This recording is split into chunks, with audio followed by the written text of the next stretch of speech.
Hello and welcome back to another episode of Sports Talk with G. We are joined by guest Chuck, aka Tech Bro, back by popular demand. And we're just going to get right into it, starting out with the 49ers versus the Seahawks. The 49ers dominated the Seahawks with a score of 28-16. Brock Purdy had a dominant game of 19 of 27 for 368 yards, 2 touchdowns, 1 interception. Christian McCaffrey had 16 carries for 145 yards. And 9.1 yards per carry average. Deebo Samuel had 7 catches for 149 yards and a touchdown. Brandon Ayuk with 6 catches for 126 yards. He did have a fumble. And George Kittle with 3 catches for 76 yards and a touchdown. Dominant game for the offense. Just a great game all around. There were some hiccups just in the middle, but you knew the Niners were going to win that game. So the way I wanted to address this game with you, Chuck, today is to go through the 3 components of the game. So we're going to start off with coaching, then go to the offense, then go to defense. So coaching, right. I want you to give me your thoughts on Kyle Shanahan's performance. First of all, thanks for having me back, Govin. I have to give just a quick intro of my thoughts on how last week went.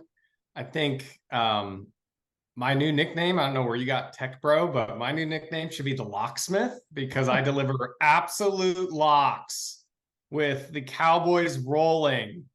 Tyrese Ward being important. Geez, our 12 listeners they must just love our show.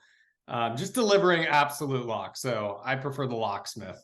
But if you keep performing at this level, we could consider renaming you. Absolute lock. Okay, but to your question, Kyle Shanahan. So I would give him grading wise. I think maybe a B minus. I think he obviously schemed people open, pretty delivered.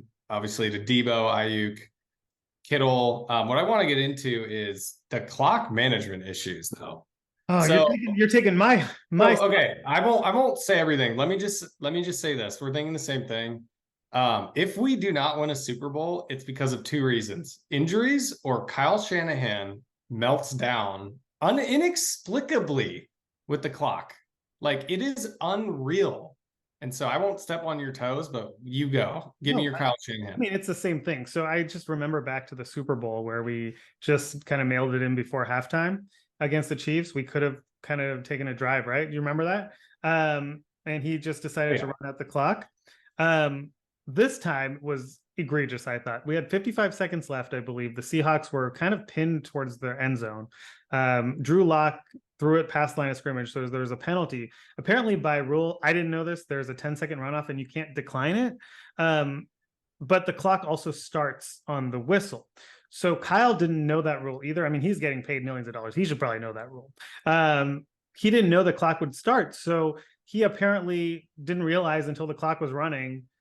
And he still didn't call the timeout, even though he had 3 timeouts. And it was like second and 15 at their own 7, something like that. So it was like a guaranteed field goal. I was so upset. Twitter was in fumes over his poor clock management. Kyle, unfortunately, for all his great attributes, is terribly flawed at clock management, and I think challenging as well. We all remember the Devontae Smith catch last. Oh my God! But that just made me so frustrated. That's just inexcusable. And then his post game after, I don't know if you heard it, but he kind of commented on it. Didn't make any sense. He's like, well, that's what I was trying to explain. I don't think he understood the rule. And then once he didn't understand the rule and then he realized he didn't understand what was going on, he still didn't call the timeout.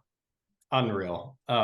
So yeah, B minus. In terms of offensive, was that your next question? No. So we're going to get into that. So all right, go ahead. B minus, but he does scheme everybody wide open. You can't hate on him too much. I wanted you to get your thoughts on Steve Wilks and the defensive coaching first.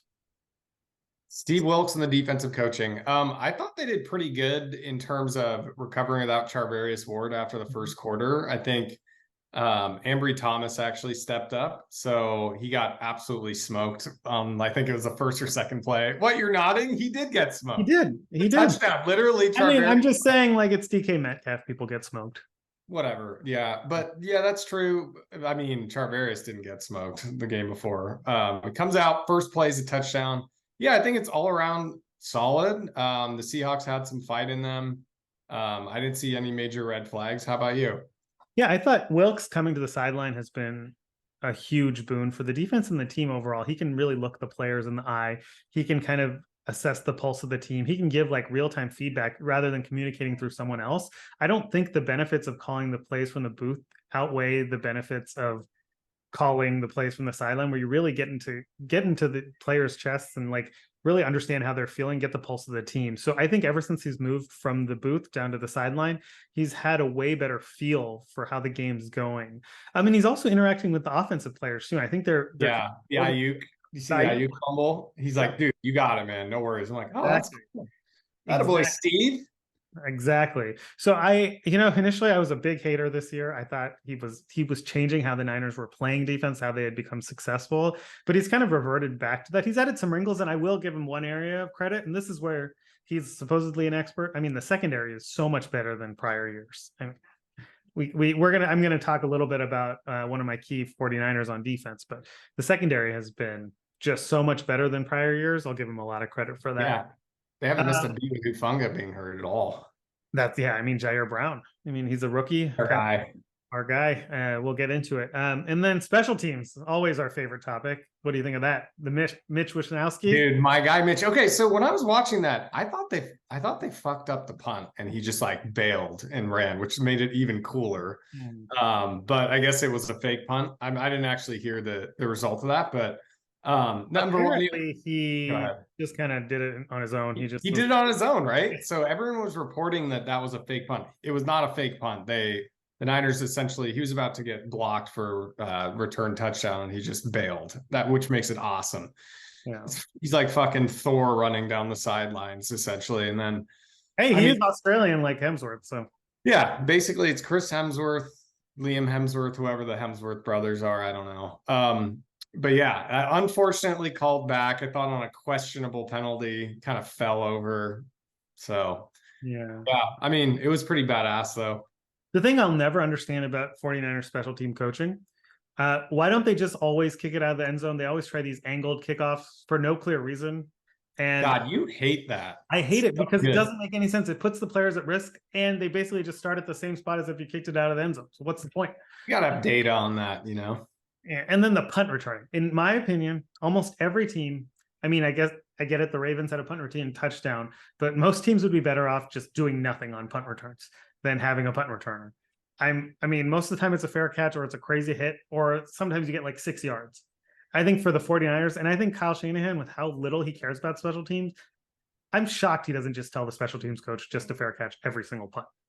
I mean, I feel like the Niners are more specifically cursed with Kyle Williams. Oh my God, just muffing every punt. Yeah, I think they should just call it on that.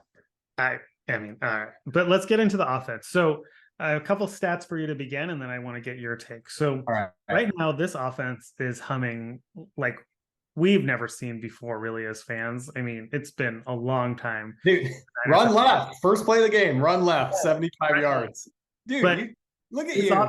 This offense could have 4 1,000-yard players. So right now, McCaffrey has 437 receiving yards, 1,177 rushing yards, and 1,614 total yards. We got Brandon Ayuk with another 1,000-yard receiving season at 1,053 yards. We got Debo, who's just been on fire. One of my top 5 49ers. 739 receiving yards, 161 rushing yards, and 900 total yards. And then we got George Kittle, 811 receiving yards. He's got 2 rushing yards. I don't even remember those 2 rushing yards. And 813 total yards. So there's 4 players on the Niners right now who could potentially reach 1,000 total yards. Give me your thoughts on that. Okay. I mean, on that specifically, I think, who do you give credit to right there? I mean, I think the players coaching, and then they got badass players. Yeah, I think my biggest takeaway from the game was that, so I compare Brock Purdy to, let's call him like Magic Johnson of the Niners.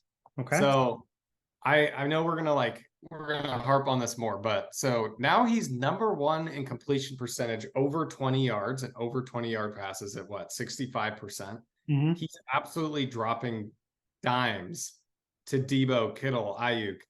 And even when these guys are running after the catch, right, just going back to your question, referencing all the yards, that's because the balls are being delivered in tight windows where they don't have to break stride. and he's throwing these anticipatory throws. So they're able to run after the catch and get all these yards because of Brock Purdy's accuracy. Additionally, yeah, back to Purdy, still number one in QBR, still number one in pass per attempt, number one in first seed, number one accuracy, as I mentioned.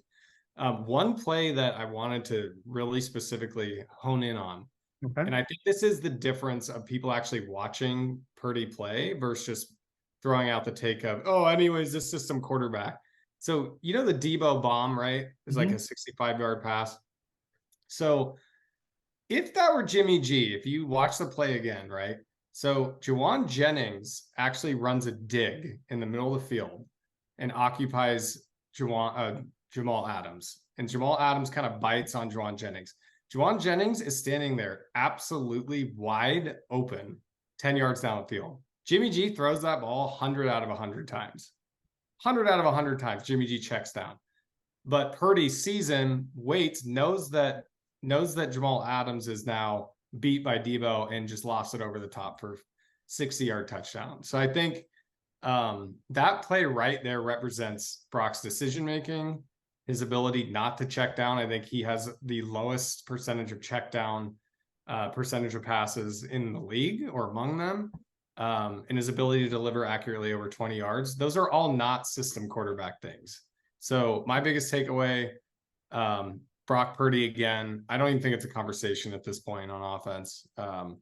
Yeah, those are my thoughts. Where are you at, Govan? Yeah, I mean, on Brock Purdy, remember when Jimmy, if the ball wasn't in the screen on TV, we would be basically worried that it was an interception or a hospital ball. Like if you couldn't see the ball, dude, that same play would be an attempted check down to Jennings, off his hand, thrown high, pick at the safety. Exactly. Now we know with Brock, like every time that happens, I'm like 95% confident it's going to be a pass for a huge gain, or it's just going to be an innocently falling, like kind of out of bounds.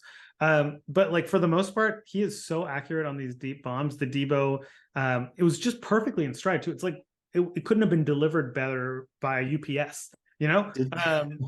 I love that. Did you hear Trent Williams chat about it after the game? Yeah, he was just like, he does a 5-minute just defense of like, you guys are just complete fucking morons. I mean, he's like, he probably, every time he has to talk to some of these reporters, he's just like, oh my God, I can't even, but he's such a gentleman, you know, he's just like, nice guy. He gives it like the best political way, but like he's supporting his guy. And I think you made the Magic Johnson. I mean, these guys just love playing with Brock because they know if they do their job, the ball will be in their hands. Literally, they don't even have to work to get it, like jump something. It's literally going to be delivered right literally on them, and they're gone.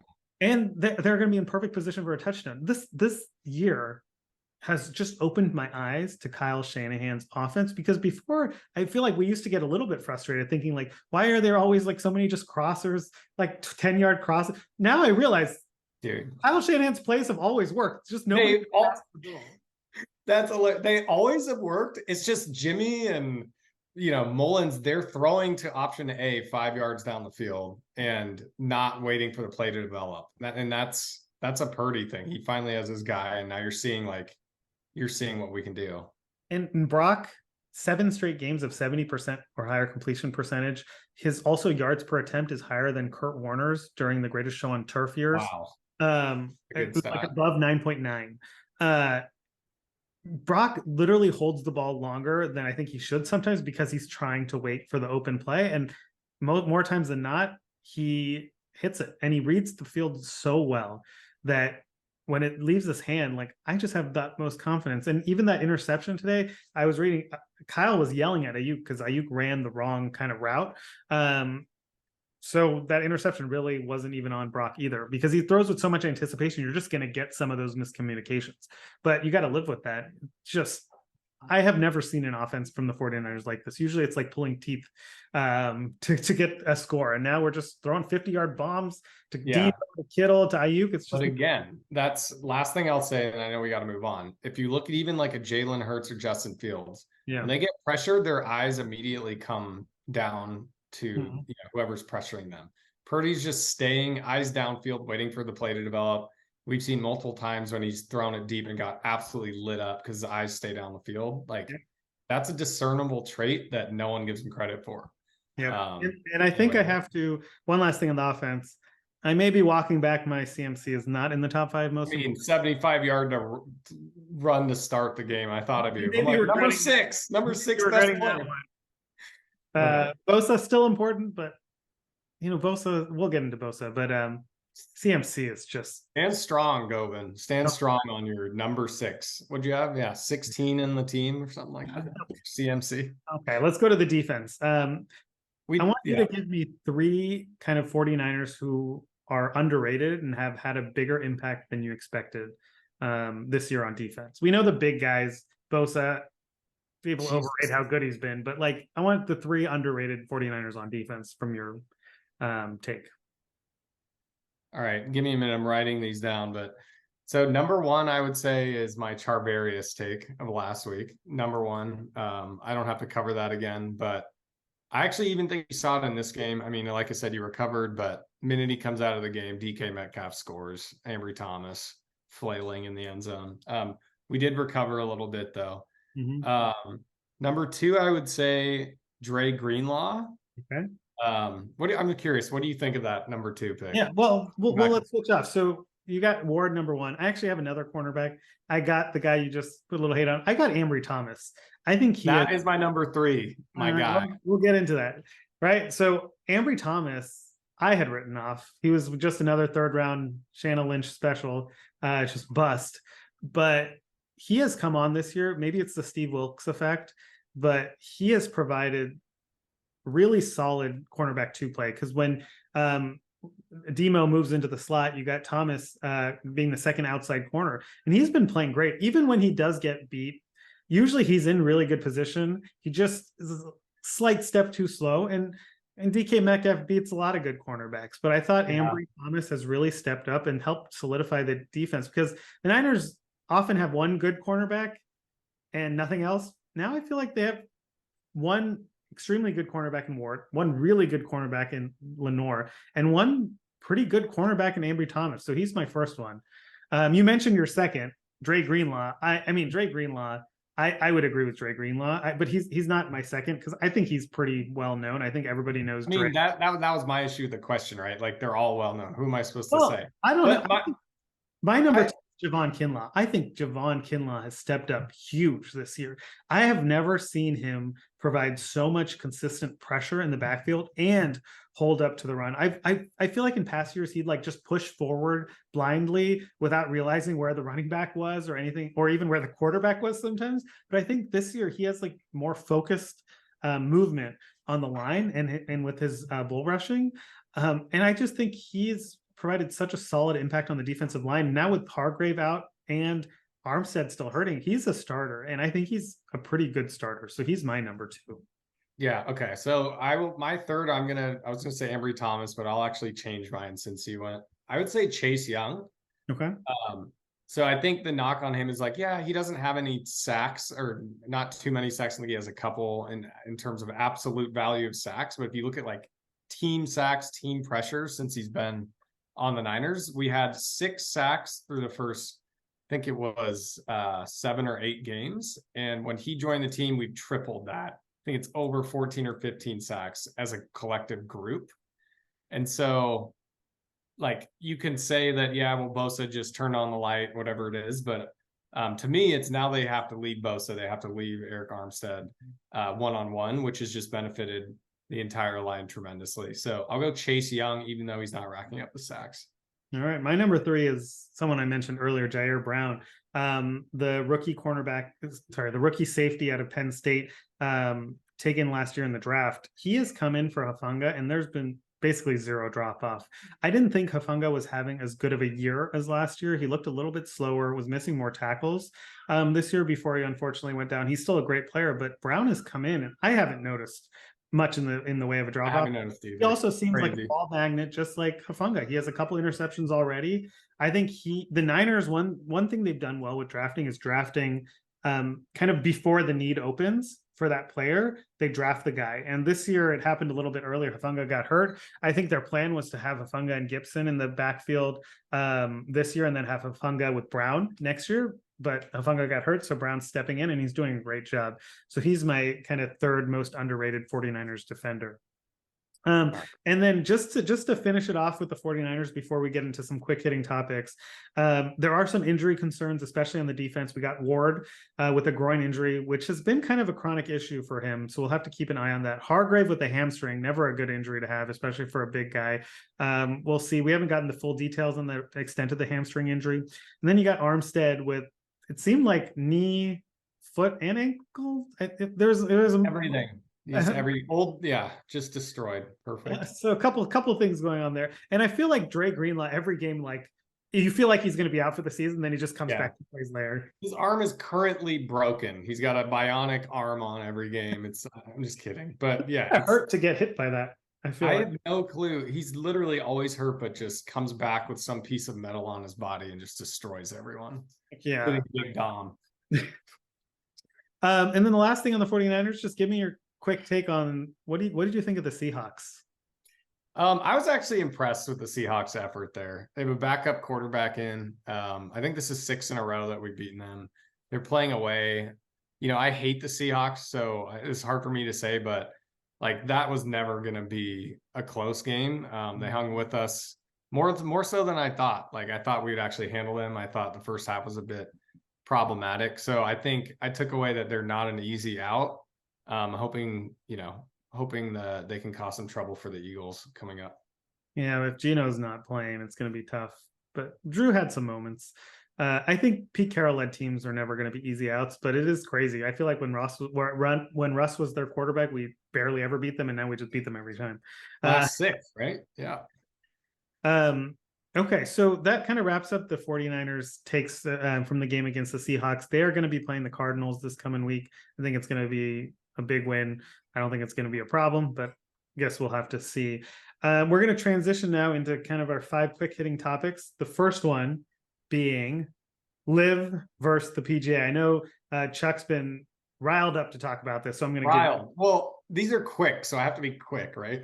This one can be a little longer than quick. All right. So Jon Rahm to the PGA. There's 2 parts of this, okay? Jon Rahm to LIV. Excuse me, to LIV. Jon Rahm to LIV. There's 2 parts of this, right? There's the macro level story, meaning LIV versus the PGA, and then there's the micro level story of Jon Rahm. So I'm going to start with the macro level story of what is going on in this LIV versus PGA saga. So this is pretty simple to me. Jay Monahan is just a moron. I don't know how else you can put it. He's getting absolutely played. So I don't have this on sourced or anything like that. But from my perspective, what happened was Jay Monahan and the PGA were being bled dry by LIV. So in the Saudis. And so they basically came up with a deal in good faith and a framework for a deal to stop the bleeding, stop the lawyer fees that are basically bankrupting the PGA Tour. But what became clear over the past couple of weeks is Jay Monahan was negotiating with other private equity groups to possibly take over the league, putting their deal with the PIF in doubt. And the PIF and the Saudis essentially discovered this and just said, you know what, fuck it. If you're going to negotiate with this, I think they're negotiating with the Strategic Sports Group private equity firm.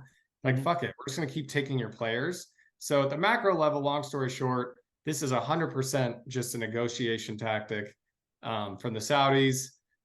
They're now, I think you're going to see an acceleration of them stealing their players. The deal deadline, I believe, is January 1st.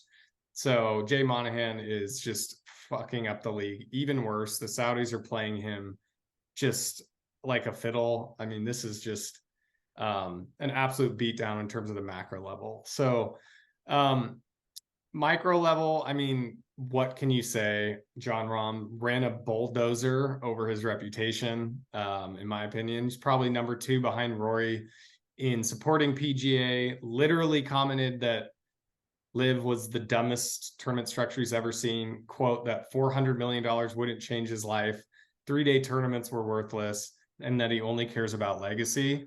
And then a year or whatever it is later, complete hypocrite. He's got a Letterman jacket, signing on Fox News, literally. Like, I've never seen such a big turnaround. That paycheck must have been real big, dude. So 600 million, okay. But can I just say something? I don't think this is actually that controversial, right? It's like, in my opinion, you're taking money from allegedly the government who orchestrated 9/11, murdered Jamal Khashoggi. You can go on and on with human rights violations. And this argument of like, well, 600 million, like, you don't know what you would have done. It's like, I actually do. Like, I wouldn't have taken it, especially when you're worth 50 to 100 million. How do you tell your kids who you're in bed with, who's paying for all of their things? To me, it wouldn't be a hard decision. And it's embarrassing to golf, to John Rahm, his family, and everyone involved. So I'm pretty harsh take, I guess, but I mean, I think it's an honest take though, right? But I think there's a lot of concern now because LIV now has Phil, John Rahm, Cameron Smith, DJ, Bryson, Brooks. We got Patrick Reed, who's won majors, but nobody cares about Patrick Reed. But he's still good. Golf's going to be horrible now. Yeah, I mean, so now the problem from the beginning, I've never understood, and now I do understand. The PGA Tour never owned the majors, so they could never restrict really these LIV players from playing in the majors. So the main attraction of the PGA Tour and the pinnacle of the PGA Tour is the majors, right? So if you could play on LIV for $1 zillion, playing way less tournaments, right? Yeah. Way less wear and tear, doing all these ridiculous things. I think the LIV tournaments are atrocious to watch. The telecasts are terrible. But from the golfer's perspective, they're just doing it for money either way, right? They're getting money on the PGA Tour, they're getting money on LIV. So, and now that the PGA Tour was then trying to like get a deal with LIV, then they're probably just like, well, I'm just gonna go get as much money as possible. I can still play all the majors. The PGA Tour doesn't even own the PGA Championship. The LIV players can still play there. So the leverage for the PGA Tour was just not there, and they gave away any remaining kind of leverage they had. So there's just, I mean, Jay Monahan is the one to blame, right? Jay Monahan, he's the one to blame. Rahm is a pawn in Jay Monahan's fuck up. Jay Monahan, can we say this? Jay Monahan ruined golf. Oh, 100%. Yeah. I don't even know where we go from here. How is he still in charge? I don't understand. So now we're gonna have split leagues with half the good players, and this is a disaster. You're gonna be playing like John Rahm's gonna be playing. Did Brooks Koepka's brother get demoted in LIV? Or I don't know. Remember, but you're gonna have these legends, these scrubs. I mean, but the thing is, if all these players leave, the PGA sponsors are gonna be like, we're paying sponsors to see you. I mean, we got some up and comers, but like the best players are going to be like Colin Morikawa, who's not really attracting that much attention.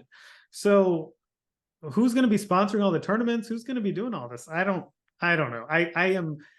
I think the product is going to be watered down. I don't think the competition is going to be as good. I think LIV is Brooks Koepka knows it's a joke. He doesn't even treat it seriously. He's just so good, and he was honest. He at least is honest. He's just like, I'm taking it for the money. Unlike these other people who are like growing the game of golf. We know that's not true. You went for the growing.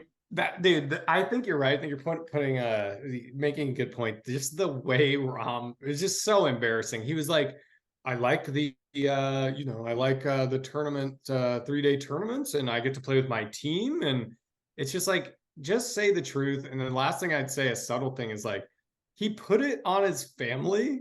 It's like, but I have a responsibility to my wife and kid, and they need the money. And it's like, so now you're basically making it like you're a martyr for your family, and that like you're a good person. I mean, what a disaster. Shout out Arizona State right there, by the way. Woo, great institution, I guess. ASU. Hey, they could have a potential they could have the Heisman winner, right? Oh wait, he left to go to. Phil go to Mickelson go to. Where did Phil Mickelson go to school? I'm making that up. I'm googling this. Hold on. We're gonna move on. Go ahead. I think both of us are really frustrated with the state of golf. I'm gonna go first on this one. Crybaby Mahomes and the Kansas. Phil Mickelson, Arizona State as well. Sorry. All right. Crybaby Mahomes and the Kansas City Chiefs. Darius Toney was obviously offsides. The Chiefs are not even saying he wasn't offside. They just don't want the penalty to be called because they're the Chiefs and they're Mahomes. Mahomes goes up to Josh Allen after telling Josh Allen that was the worst call ever. I mean, I have been watching the Chiefs get call after call after call. I was at the Super Bowl seeing hold after hold after hold against Nick Bosa. Offensive PI. Or Oh call. my God, on Yeah, Kittle. George Kittle like touches Yeah, the the defender, worst. offensive PI. Give me a break. The Kansas City Chiefs and Patrick Mahomes are a bunch of crybabies just because this year they're not going that great. Well, if Marquez Valdez Scantling, or however you say his name, is your best receiver, what do you think is going to happen? I mean, give me a break. He was obviously offsides. He never even asked the ref for help on that. Sometimes, usually, if you ask the ref, like they will like push you back, but he was like apparently over the ball, so the ref couldn't even see the ball. I mean, give me a break. Mahomes is a crybaby. I don't want to hear anything about it. I mean, I have nothing to add. Then let's move on. Other than, I mean, obviously I have something to add. I talk a lot. But other than, I mean, have you ever seen a quarterback at midfield complain to another quarterback? Like, I've never seen that. I feel like I've seen Mahomes whine about other stuff. That was a sight. Mahomes, fake guy, tough guy, like crying and running around, like too emotional. He's been hanging out with Taylor Swift too much. Stop crushing Love Story and Bad Blood and go watch some film with your wideouts, Pat. Jesus. Next question. Next one. This is where you're gonna shine. Eagles are frauds. Confirmed. This is where I'm gonna shine. Back to my nickname, the Locksmith. What did we say, Govin? What did we say? Bet the Cowboys. They're gonna win big. Absolute. Say it with me. Frauds. Fraudulent. Yeah. Take the Cowboys all day is what we said. That's right. Big story for me is Jalen Hurts is clearly regressing. I think he had 197 yards. He looks uncomfortable. When you look at the Eagles, they come out of a 20, when we win by 23. So you come out of a 23-point loss and then you lose by 20 again. Not a good sign. And just going off their cute stat we mentioned last week that was a benefit to them, that's now 6 games in a row they have not led at halftime. So I'll stick with it. Fraudulent all around. They have a cupcake schedule, but now the Niners have the 1 seed. I'll send my rest of my time to you, Govin. I got nothing to add. Eagles, they're frauds until confirmed otherwise. Niners have to beat the Ravens. They have that's the game that's much harder than anything the Eagles have. We'll have to wait and see how it goes. We're going to switch gears from the NFL, talk a little bit of basketball. We got our guy, Tyrese Haliburton, former Kings legend. He's just having an outstanding season this year. When he was traded for Sabonis, I thought it was a win-win trade. The more and more time has been passing, Sabonis is good, but he is limited, and I feel like he does limit the ceiling of your team. Halliburton's looking like potential All-NBA. Just the assist to turnover ratio is nuts. He's scoring at 26.9 points a game. He's carrying the Pacers. He plays with such a fun style. But Chuck, give me your take on Haliburton. I think the Kings, if they had waited longer to trade Haliburton, they would have got a much bigger return than Sabonis. Haliburton's fine. He's okay. Overrated, my opinion. You want to know why? His shot looks like Charles Barkley's golf swing. Have you seen Haliburton shoot a ball? What is that hitch? I've seen it, but unlike Chuck's golf shots, his go pure. Yeah, okay. I'm just saying, if I'm drafting like the worst looking shots ever all-time team, it's like him, Sean Marion, Charles Barkley's golf swing. Michael Kidd. No, I think Haliburton's up and Michael Kidd-Gilchrist. I mean, what am I supposed to say? He's averaging 27 and 12. He's obviously a star in the making, but can we fix that? Like, Jesus, what is that? It's like a jerk, like a hat. Like, what in the hell is he doing? Spend some time with Steph Curry. My God. Yeah. He's fine. I think he's good. I think he's being elevated to a higher level. I think the in-season tournament kind of elevated his status a lot this year, which for the Pacers, they had, I think, one national TV game other than in-season tournament this year, so nobody watches him. So I think Haliburton's a top-tier point guard. But we're going to go on to our last Hold on, real quick. In-season tournament. I feel like he kind of got exposed, though, that last game with LeBron. So got put on a big stage and got absolutely railed. So not an argument for him being a superstar. That's all I'm saying. But continue. Go ahead. All right. We got our last topic of the day. This is going to be a quick one. Give me and give your audience a TV show recommendation. Oh, a TV show recommendation. Yeah. I mean, I'd go with The Bear. on Hulu if you haven't seen it. Just phenomenal show about a, Chicagoan chef, Michelin star, kind of came from a seedy background, taking over his brother's sandwich shop and trying to make it into a Michelin star restaurant. Phenomenal show. Must watch. Maybe my favorite show of the year. I agree. Bear is awesome. I think there's one episode with staging, which is just one of the best episodes of television I've ever watched. They go to this Michelin star restaurant called Ever in Chicago, and it's just one of the most incredible, mesmerizing episodes of television you'll ever watch. Bear, phenomenal show, one of the most highly rated shows out there. Great rec, Chuck. That wraps up our show for today. As always, please like, subscribe, share. We're on YouTube. We're on your podcast homes at Spotify and Apple. And we'll be back later this week with another episode. Thanks a lot. The Locksmith. Let's go. All right. Bye. Yeah. All right.